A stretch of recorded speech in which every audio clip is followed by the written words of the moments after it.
جو ہمارے کچھ ہماری غلطیوں سے کچھ ان کی غلطیوں سے وہ خراب ہو گئے. اور سب سے بڑا اور اچھا موقع تھا جب اٹل بہاری واجپئی 1998 میں لاہور آئے, بس پہ بیٹھ کے بارڈر کراس کیا انہوں نے. That was an acknowledgement and recognition of Pakistan sovereignty. اس سے بھی آگے وہ گئے, اس سے آگے وہ گئے, وہ مینار پاکستان گئے. انہوں نے وہاں, آپ کو پتا مینار پاکستان کیوں بنا ہے؟ ہاں, لاہور کیوں ریزولوشن بنا تھی نا. لاہور ریزولوشن کیا تھی؟ پاکستان جب بنا تھا تو لاہور ریزولوشن واز کہ پاکستان کا جو ایجنڈا وغیرہ پاکستان جن پوائنٹس کے اوپر بن رہا ہے اس کے بعد وہاں پہ وہ فائنلائز ہوا تھا, اور اس کے بعد Minar Pakistan was a symbolic of that. اچھا, تو وہ وہاں کیا ایجنڈا بنا تھا مینار پاکستان پہ؟ یار لاہور ریزولوشن ہے نا. لاہور ریزولوشن کا کیا بنیادی نقطہ کیا تھا؟ یہی مسئلہ ہے نا. دیکھیں لاہور ریزولوشن جو تھی نا وہ یہ میں جن زی کو بتانا چاہتا ہوں, اور جن زی کو جنہوں نے گمراہ کیا, نفرت اور زہر پھیلائی ہے, اور وہ اب جا کے ریٹائر ہو کے بھی 10-10 لاکھ روپے کے سوٹ پہن کے ادھر ادھر پھرتے ہیں, ان کو بھی بتانا چاہتا ہوں مینار پاکستان سمبل ہے دو قومی نظریے کا. یہاں پہ قرارداد پاکستان منظور ہوئی تھی 23 مارچ 1940 کو, جس میں یہ کہا گیا تھا کہ ہندو اور مسلمان دو الگ قومیں ہیں اور ہمیں الگ وطن چاہیے بیکاز ہم مسلمان ہیں. اس سمبولزم کے طور پہ اس وہ قرارداد کے نتیجے میں ہم نے 7 سال سٹرگل کی, پھر ہم نے پاکستان لیا تو ہم نے اسی جگہ جہاں پہ بنیاد رکھی گئی دو قومی نظریے کی اور پاکستان کے تحریک کی, وہاں پہ ہم مینار پاکستان بنایا. مینار پاکستان کا مطلب ہے دو قومی نظریے کی علامت, جو ساری زندگی وہیں قائم رہے گا انشاءاللہ. اس دو قومی نظریے کی عمارت پہ ہندوتوا پولیٹیکل پارٹی کا لیڈر اٹل بہاری واجپئی آیا, اور آ کے اس نے وہاں پہ اپنے کمنٹس لکھے, اپنے سگنیچر کیے مہمانوں کی کتاب میں. اس نے تسلیم کیا کہ میں آج دو قومی نظریے کو, ہندوتوا کا لیڈر دو قومی نظریے کو ایکسیپٹ کر رہا تھا, قبول کر لیا. یہ ہماری بہت بڑی فتح تھی. لیکن اس وقت دیکھیں, مجھے جو سول قیادت ہو یا ملٹری قیادت ہو, جب وہ کرپٹ ہوگی نا, مینٹلی, ایموشنلی, فائنینشلی, میں ذات کی چلے بات نہیں کرتا پرسنل ہونے کی, اتنے بڑے عہدے پہ بیٹھ کے جب آپ اپنے ذاتی مفاد سے اور اپنے گروہ کے ایک چھوٹے سے گروہ کے ذاتی مفاد سے آگے نہ سوچ سکیں, پھر قومیں سفر کرتی ہیں. اور اس ملک کی اس ریجن کی 2 ارب آبادی وہ سفر کر رہی ہے. ہم ان کی غلطیوں کا ذکر کرتے رہیں گے, پرویز مشرف کی اور اس کا ٹولے کی, اور پھر جنرل باجوے اور اس کے ٹولے کی غلطیوں کا ذکر ہم کرتے رہیں گے, یہ بند نہیں کریں گے. کیونکہ اگر ہم ان غلطیوں سے سیکھیں گے نہیں, ان غلطیوں کو یاد نہیں کروائیں گے, تو ہم آگے نہیں بڑھ سکیں گے, تو بہتر نہیں کر سکیں گے. تو اور اب دیکھیں کتنا فرق ہے 2019 میں اور اب میں. 2019 میں کسی کو کچھ پتہ نہیں تھا کہ کیا ہونا ہے کیا نہیں کرنا. 2025 میں ایک آٹومیٹیکلی, یہ دیکھیں قدرت کیا چیز ہے. جب لیڈرشپ سنسیئر ہونا, ملٹری کی خاص طور پر, سول بھی, تو میں یہ سمجھتا ہوں کہ اللہ تعالیٰ راستے بناتا ہے, کھولتا ہے.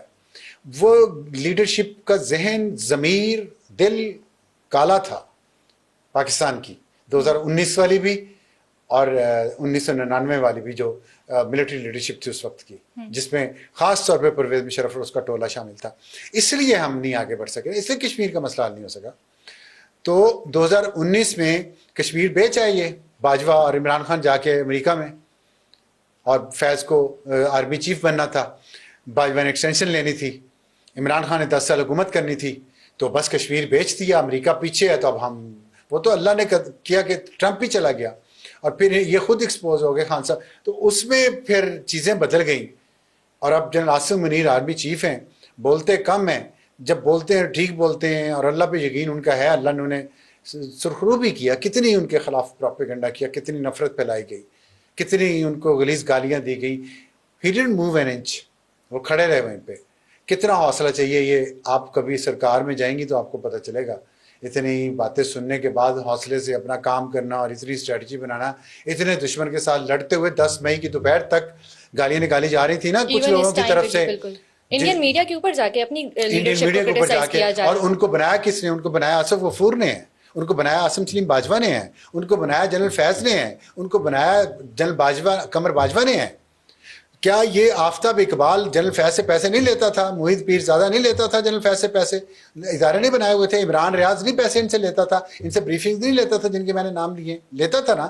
تو اب کہاں بیٹھے ہیں یہ؟ شہباز گل کو کون لے کے آیا تھا؟ باجوہ لے کے آیا تھا نا, قمر باجوہ. تو یہ اپنے ان لوگوں کو میں صرف شرم دلاتا ہوں, شاید آ جائے کسی دن شرم, اور شاید اٹھ کے کسی دن کہیں, ان کا ضمیر بولے کہ ہم شرمندہ ہیں کہ ہم نے یہ کیا. ابھی بھی 15-10 لاکھ کے سوٹ پہن کے بے شرموں کی طرح پھرتے ہیں اس معاشرے میں, تو شاید شرم آ جائے, جھک جائیں, کوئی عجز آ جائے, کوئی عقل آ جائے کہ ہم نے اس ملک کے ساتھ کتنی تباہی کی. تو یہ جو ہے نا, کشمیر اس لیے پیچھے چلا گیا تھا. اب یہ جو لیڈرشپ ہے ان کی, انہوں نے یہ قربانی ہے ان کی جو سفر کیا, انہوں نے اتنا پروپیگنڈا, زہریلا پروپیگنڈا 10 مئی کی دوپہر تک انہوں نے برداشت کیا سب نے, سول قیادت نے بھی, ملٹری قیادت نے, شہباز شریف نے بھی, نواز شریف نے بھی, عاصم منیر نے, ظہیر بابر سدھو اور نیول چیف نے بھی, کہ جو شہادت ہوتی تھی یہ مذاق اڑاتے تھے, جو شہادت ہوتی تھی مذاق اڑاتے تھے.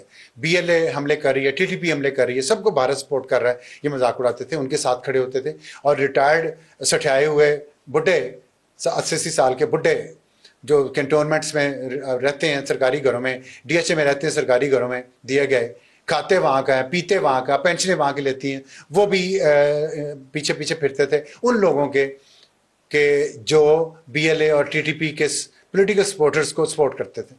تو اب خیر اللہ کا شکر ہے اب یہ ہوا بدل گئی ہے, اور اس میں موونگ فارورڈ کوئی سولوشن آپ میں اس میں یہ کہہ رہا ہوں, سولوشن پہ آتا ہوں, لیکن کشمیر کی بات میں تھوڑی سی کرنا چاہتا ہوں. تو کشمیر جو بیک برنر پہ چلا گیا تھا, قیادت کی نیک نیتی سے یہ فرنٹ برنر پہ آ گیا. یہ ہماری کوشش صرف اس حد تک ہے, ہماری نیت نیک تھی, غلطیاں مودی کی ہیں.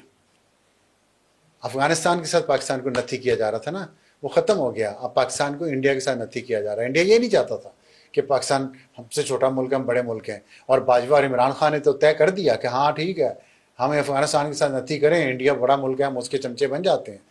لیکن اللہ کی قدرت ہے نا, ہم آج سرخرو ہو گئے. تو شکر ہے, میں تو اس لیے بہت خوش ہوں اس بات پہ کہ اللہ نے اتنے سالوں بعد ہمیں یہ دن دکھایا. تو اب یہ جو ہے نا, اس میں کشمیر کا مسئلہ سینٹر ٹیبل پہ آ گیا, اس کو حل کرنا چاہیے. اور اس کے حل کرنے کے طریقے ہیں, اور اس کو حل تبھی ہو سکتا ہے جب اس پہ ڈسکشن ہو. اور ڈسکشن اس پہ اب نہیں رکنی چاہیے, نہ اس پہ نہ انڈس واٹر ٹریٹی پہ. اگر پاکستان اس سے کم پہ کمپرومائز کیا تو لوگ اسے پسند نہیں کریں گے. اور میں آپ کو ایک بات اور بتاؤں, کشمیر کا مسئلہ کشمیریوں کی خواہشات کے مطابق حل ہونا چاہیے. اور کشمیری کی خواہشات کیا ہیں کہ یو این سیکورٹی کونسل کہتی ہے آپ یا پاکستان کے ساتھ ملنا چاہتے ہیں یا انڈیا کے ساتھ ملنا چاہتے ہیں, کیونکہ یہ پارٹیشن کا ایجنڈا ہے, برٹش امپائر کا ایجنڈا ہے. اب اتنے سالوں بعد ایک طبقہ یہ بھی کہتا ہے کہ ہم کشمیر کو ایک خود مختار ریاست بنانا چاہتے ہیں, آزاد نہیں خود مختار. دیکھیں میرے بھائی ایک اب اللہ کے پاس چلے گئے, وہ کشمیر جہاد پہ چلے گئے ایک دفعہ, لیٹ 80s کی بات ہے, تو لڑنے کے لیے. اچھا. تو میں نے ان سے بحث کیا کرتا تھا کیونکہ میں اس چیز کو ٹھیک نہیں سمجھتا تھا. میرا خیال تھا کہ ہمیں اور طریقے سے اسٹرگل کشمیر کی کرنی چاہیے, پڑھ لکھ کے, معیشت بہتر کر کے, اور اپنی فوج کو مضبوط کر کے. یہ گروپس کی جگہ طریقے سے نہیں ہونا چاہیے. تو میں نے اس کو بڑی دلیل دی, اور میں نے آخری دلیل یہ دی, میں نے کہا آپ کشمیریوں کے لیے کیوں لڑنے جا رہے ہیں؟ کشمیری تو چاہتے ہیں کہ ہم اپنی الگ ریاست بنا لیں. تو اس نے جو مجھے جواب دیا نا, وہ اللہ کے پاس چلا گیا ہے میرے بڑے بھائی, اور وہ جواب میں آج شیئر کرنا چاہتا ہوں آپ سے. اور وہ جواب یہ تھا, اس وقت کی میں بات کر رہا ہوں, یہ آج سے کوئی 20-25 سال پرانی بات ہے. انہوں نے کہا ابصار اگر اس دنیا میں 51 مسلم ممالک ہیں اور میں سب سے محبت کرتا ہوں, تو 52 مسلم ممالک ہو جائیں گے تو مجھے خوشی ہوگی. رائٹ. تو کشمیر اگر الگ ملک بھی بن جائے اور مسلمان ملک الگ ہو جائے, انڈیا کے قبضے سے آزاد ہو جائے, تو مجھے اس کی خوشی ہوگی. تو مجھے اس کی اس دلیل میں آج وزن لگ رہا ہے. آج نہیں, اسی وقت سے وزن لگا تھا. میں کنونس ہو گیا تھا اس بات سے کہ will of the Kashmiri people must be respected. اور میں آپ کو ایک بات بتاؤں, محبت سے, اب آپ کے آخری بات پہ آ جاتا ہوں, اسی سے لنکڈ ہے. آپ لوگوں کو محبت سے خریدیں, طاقت سے نہ خریدیں, بندوق سے نہ خریدیں, زبردستی نہ خریدیں. میں مسلمانوں کی بات کروں, ہم مسلمان, ہم اسلامک ریاست ہے نا, اور وہ آئیں گے آپ کے پاس جب آپ محبت انہیں دکھائیں گے. اور جب آپ انہیں اب گلے لگائیں گے، اور یہ وقت ہے، یہ بہترین وقت اللہ نے دیا ہے. ہم نے کوشش نہیں کی، لیکن میں نے کہا نا کہ اگر کچھ لیڈرشپ واقعی سنسیئر ہو تو اللہ تعالیٰ موقع پیدا کرتا ہے. تو موقع یہ پیدا ہو گیا ہے، اور یہ سیاسی لیڈرشپ کا، پارلیمنٹ کا، جوڈیشری کا، خاص طور پہ جوڈیشری پاکستان کی بہت کرپٹ ہے، اور کرپٹ ترین ادارہ اس ملک کا جوڈیشری ہے. اور اگر وہ اپنی 50% کرپشن بھی ٹھیک کر لے تو پاکستان بہت بہتر ہو سکتا ہے. اور اگر 70% کرپشن ٹھیک کر لیں تو پاکستان جنت بن جائے گا. 30% کرپشن پھر بھی ہوتی رہے گی. اچھا، لیکن وہ کرپٹ ہیں، وہ انٹلیکچولی بھی کرپٹ ہیں، ڈس آنیسٹ ہیں، اور فائنینشلی بھی کرپٹ ہیں. میں لوئر جوڈیشری کی بھی بات کر رہا ہوں، اور مڈل جوڈیشری کی بھی، اور سپیریئر جوڈیشری کی بھی. تو خدا کا واسطہ ہے جوڈیشری سب سے پہلے ٹھیک کرے، پارلیمنٹ اپنے آپ کو ٹھیک کریں، پاکستان کے ادارے اپنے آپ کو ٹھیک کریں. فوج کو میں کہوں گا کہ آپ کو اللہ نے بہت عزت دی ہے. اس وقت عزت دی ہے جب آپ کے اوپر کتنا کیچڑ اچھالا جا رہا تھا. عاجزی دکھائیں اس وقت محبت دکھائیں، اپنے بازو کھولیں اور اس ملک کو آگے لے کے جائیں. اور سب سے پہلے اس کا طریقہ یہ ہے کہ آپ کے اندر جو گندے انڈے ہیں، جو ثابت ہو چکا ہے یہ گندے انڈے ہیں، چاہے وہ لیفٹیننٹ جنرل ہو، چاہے وہ جرنیل ہو، چاہے وہ میجر جنرل ہو، جو بھی مرضی رینک ہو اس کو پرسونا نان گراٹا قرار دیں، اس کو سائیڈ لائن کریں، اس کو سوشل بائیکاٹ کریں. یہ لوگوں کے دلوں پہ مرہم رکھے گا. انہوں نے بہت ستایا ہے اس ملک میں لوگوں کو بغیر وجہ کے، اپنے حرام کی کمائی کے لیے ستایا ہے انہوں نے لوگوں کو. ان کو الگ کریں. اور پھر اس کے بعد جو جینوئن پولیٹیکل فورسز ہیں ان کے ساتھ پاکستان کی پارلیمنٹ کو اور فوج کو آپ کو چاہیے ان کو فولڈ میں لیں، ان کو اندر لے کے آئیں. جو جینوئن پولیٹیکل فورسز ہیں، میں فیشسٹ لوگوں کی بات نہیں کر رہا، فیشسٹ سے کوئی بات نہیں ہونی چاہیے، ٹیررسٹ سے کوئی بات نہیں ہونی چاہیے. جو ٹیررسٹ ہتھیار ڈالے اپنی توبہ کرے ماضی پہ، مین اسٹریم آنا چاہیے، آئے ہتھیار چھوڑ کے. ٹی ٹی پی کی طرح نہیں جو جنرل فیاض باجوہ اور عمران نے کیا تھا کہ اپنے ہتھیار لے کے آ جاؤ اور یہاں بیٹھ جاؤ اور اب ہمارے بچوں کو وہ مار رہے ہیں. ایسے نہیں، ہتھیار چھوڑیں، اپنے آپ کو ذمہ دار شہری بتائیں، ان کے کڑے ڈالیں ان کے پاؤں میں، پتہ چلے وہ کدھر گھوم رہے ہیں. اور جو جینوئن پولیٹیکل فورسز ہیں خاص طور پہ بلوچستان میں اور کے پی میں، ان کو مین اسٹریم فولڈ میں لے کے آئیں. اور جو اس ملک کی جڑیں کاٹ چکے ہیں آج تک ان کو بھولیں مت، چاہے وہ میڈیا کے لوگ ہوں. آپ کے میڈیا میں کچھ اثاثے ہیں، میں انڈرسٹینڈ کرتا ہوں، جو انتہائی کرپٹ ہیں. They should not be touch with a bargepole, لیکن آپ ان کو ساتھ لے کے چلتے ہیں کسی بھی وجہ سے، آئی ڈونٹ نو. لیکن وہ گند ہے اس ملک کا، وہ شدید ترین گندا گند ہے. اس میں مالکان بھی شامل ہیں، اس میں اینکرز بھی شامل ہیں، اس میں اور بہت سارے لوگ شامل ہیں. آپ ان کو جس بھی وجہ سے، لیکن میں آپ کو ایک بات پہلے بتاتا رہوں، آج پھر دوبارہ یاد کرواؤں گا. آپ نے پہلے بھی گند پورے ملک سے اکٹھا کر کے اس ملک کے میڈیا کے ذریعے قوم پہ مسلط کیا. اس گند نے آپ کے منہ پہ کالک ملی، اور اس میں سے بہت سارے باہر بھاگ گئے ہیں. اگر آپ سمجھتے ہیں جو یہاں ہیں اور جو آپ کو اب آپ کے بوٹ دوبارہ پالش کر رہے ہیں، آپ سمجھتے ہیں کہ وہ حلال کا لقمہ کھانے کے شوقین ہیں، نہیں ہے وہ بھی. جس کو حرام کے لقمے کی عادت پڑ جائے، وہ پیسے لے کے اگر ماں دھرتی کے لیے حب الوطنی دکھائے گا تو ماں کے لیے حب الوطنی کے لیے پیسے لے کے آپ کو محبت نہیں دکھانی پڑتی. محبت تو ہوتی ہے، بغیر پیسے کی، بغیر غرض کے ہوتی ہے. تو اگر اس نے آپ سے پیسے پکڑ لیے ہیں آج، آپ کی گڈی آج چڑھانے کے لیے، پچھلوں کو گالیاں نکالنے کے لیے، تو وہ آئندہ کسی اور سے پیسے پکڑ کے وہ بھی آپ کے ساتھ وہی کرے گا جو آپ کے ساتھ اس وقت ملک سے باہر بیٹھے ہوئے کر رہے ہیں. تو ایسے مگر مچھوں کو، ایسے ریچھوں کو مگر مچھوں کو دور کریں اپنے آپ سے. کریڈیبل پروفیشنل لوگوں کو آنے دیں، وہ خود اپنی جگہ بنائیں گے ایمانداری سے. ان کو پیسے بھی نہ دیں، ان کو ٹیکے نہ لگائیں حرام کی کمائی کے. حلال کی کمائی سے جو اپنا کام کرے گا وہ حلال کا کام کرے گا، جو حرام کی کمائی سے کرے گا وہ حرام کا کام ہی کرے گا. وہ آپ کے بوٹ پالش کرتا ہے تو کل بڑا بوٹ ملے گا تو اس کو پالش کر کے دکھائے انہوں نے آپ کو. آپ کی پتہ نہیں ان کے ساتھ مفادات کیا ہیں، مجھے نہیں اندازہ، مجھے سمجھ نہیں آ رہی. اگر سمجھ آ بھی رہی ہے تو شاید میں بولنا نہیں چاہ رہا. لیکن بس کریں اور اس ملک میں شفافیت کو اوپر آنے دیں، ٹرانسپیرنسی کو اوپر آنے دیں، بہتر پروفیشنل لوگوں کو اوپر آنے دیں. اس ملک کے گٹر کا جو گند ہے، چاہے وہ جتنا بھی امیر ہے، چاہے وہ اسمگلنگ کرتا ہے، بہت پیسہ ہے اس کے پاس، جو بھی ہے،